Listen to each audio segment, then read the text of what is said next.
бірінші курсқа түскен кезде қолымды шығарып алып, содан жаңағы Қордайға келіп, врачтар бұл жақта саламады, түсінбеді не болған.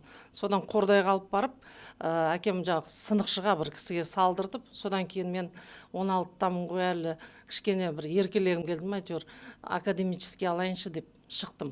Содан кейін әкем айтты, академический алсаң ал. Ол кезде мен енді класста ең кішісім ғой, енді 17-те бітіреді, мен 16-та. Сөйтіп жұмыс істетті мені. Ол кезде жаңағы райисполком дейді, райисполкомда секретарь комиссии по делам несовершеннолетних дегенді сондай болдым. Өзіңіз 15-16-тасыз. Өзім 16 По делам несовершеннолетних еще. Сондай комиссияны жаңағы секретары болдым. Бүкіл протоколдар, судебный процесстерге қатысып, жаңағы бұзықшылық жасаған балаларды талдап, соның бәрін печать етіп үйрендім, жаңағы бүкіл судебный документтер бәрімен жұмыс істеп,